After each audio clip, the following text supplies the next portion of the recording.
Bonjour et bienvenue. Aujourd'hui, on s'intéresse à Handbrake. C'est un nom qui dit sans doute quelque chose à pas mal de monde. Un outil gratuit, open source, pour manipuler les vidéos. Exactement. Un transcodeur vidéo très populaire. Voilà. Et on va essayer de comprendre un peu mieux ce que c'est, son histoire un peu folle et ce qu'il fait vraiment, en se basant sur l'article Wikipédia qui lui est dédié. Oui, l'idée c'est de voir comment ce logiciel, né d'un besoin très précis au départ, est devenu une référence et surtout comprendre sa philosophie. Handbrake, c'est un super intégrateur en fait. Ah, intégrateur. Intéressant ça. Alors il a été créé en 2003, c'est ça? C'est ça, par un certain Eric Petit. C'est ça, sur BOS à l'époque.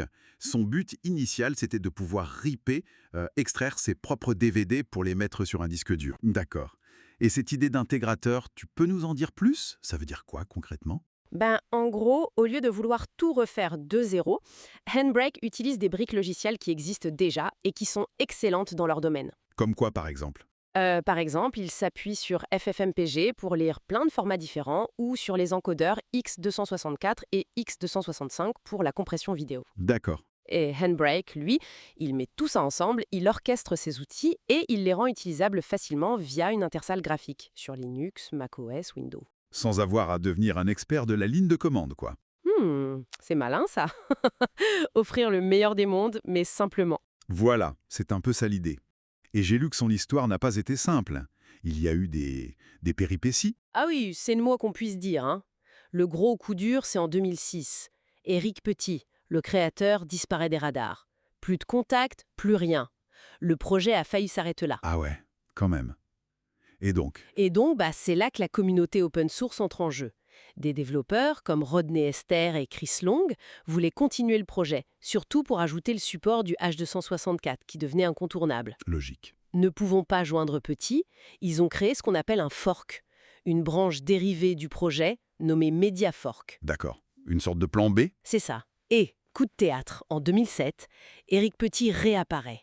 Et il donne sa bénédiction à MediaFork pour qu'il devienne le successeur officiel de Handbrake. Incroyable. Belle histoire de résilience communautaire. Tout à fait. Mais bon, il a quand même fallu attendre fin 2016, plus de 13 ans après le début, pour voir arriver la version 1.0.0 stable. 13 ans. Ça montre la persévérance. Bon, cette histoire mouvementée a façonné l'outil. Venons-en aux fonctionnalités. Le cœur du réacteur, c'est le transcodage. C'est ça, hein? Exactement. Sa grande force, c'est sa capacité à lire quasiment n'importe quel format vidéo en entrée, des DVD, des fichiers MKV, AVI, MP4, des flux TS. La liste est longue. Oui, et il peut convertir tout ça dans des formats modernes et très utilisés, comme le MP4, le MKV pour l'écosystème Apple, le MKV ou même le WebM pour le web. Et côté codex vidéo, qu'est-ce qu'on trouve? Alors, il y a les classiques H264 et H265, aussi appelés HEVC, mais il supporte aussi des choses plus anciennes, comme le MPG4, MPG2, ou plus récentes et importantes pour l'avenir, comme l'AV1 ou même le VP8, VP9. C'est vraiment complet pour un outil gratuit. Et pour l'audio? C'est pareil, on a du AAC, du MP3 pour la compatibilité, mais aussi du FLAC pour le sans perte, de l'Opus, du Vorbis et une fonction très utile, le pass-through. Le pass-through, c'est-à-dire?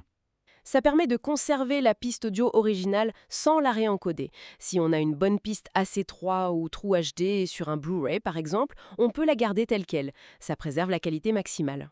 Très bien ça. Et on peut vraiment affiner les réglages, j'imagine. Qualité, débit, taille de fichier. Absolument. On peut choisir un débit constant, une qualité constante, fixer une taille maximale. Il y a aussi des filtres, des entrelacements, redimensionnement, recadrage automatique ou manuel. C'est très puissant. Et il y a cette histoire d'accélération matérielle aussi pour aller plus vite. Oui, c'est un point important. Si l'ordinateur a une puce graphique compatible Intel QuickSync, NVIDIA NVENC ou AMD VCE VCN, Handbrake peut l'utiliser pour l'encodage. Et le gain est significatif, hein? Ah oui, ça peut être beaucoup plus rapide. Et ça consomme souvent moins d'énergie que si c'est le processeur principal qui fait tout le travail. Mais il y a un compromis, non? Parfois oui. L'encodage matériel peut être un peu moins efficace en termes de compression pure. Pour une même qualité visuelle, le fichier peut être légèrement plus gros qu'avec un encodage logiciel très optimisé comme X264 ou X265 utilisé à fond. C'est un choix à faire, vitesse ou optimisation maximale de la taille. D'accord. Un arbitrage à faire selon ses priorités. Et pour ceux qui ont beaucoup de vidéos à convertir, Pas de problème, il gère le traitement par lot. On peut ajouter plusieurs fichiers à une file d'attente, que ce soit via l'interface graphique ou en ligne de commande, pour les scripts. pratique. Il faut juste rappeler une chose importante, non? Sur les protections. Effectivement, point crucial, Handbrake ne contourne pas les protections anti-copie des DVD ou Blu-ray commerciaux. Pour ces disques-là, il faut utiliser un autre outil avant pour libérer le contenu. D'accord, c'est bon à savoir. Alors, comment cet outil, puissant mais avec une histoire un peu complexe, a-t-il été accueilli au fil du temps? Globalement très bien. PC World en 2011 reconnaissait sa richesse, mais notait qu'il pouvait être un peu intimidant pour les débutants, ce qui est compréhensible vu le nombre d'options. Oui, on peut s'y perdre au début. Mais sa popularité n'a cessé de grandir. En 2013, par exemple, il a été élu meilleur convertisseur vidéo par les lecteurs du site Lifehacker. Une belle reconnaissance. Pour résumer, on a donc un outil né d'un besoin très concret, le RIP de DVD, qui a survécu et prospéré grâce à sa communauté open source, malgré les péripéties. C'est ça. Il est devenu une sorte de couteau suisse du transcodage vidéo, gratuit, puissant et qui rend accessible des technologies assez complexes. Et ça nous amène peut-être à une dernière réflexion. Handbrake vient du monde du disque physique, le DVD. Aujourd'hui, il intègre des codecs ultramodernes comme AV1, pensés pour le streaming.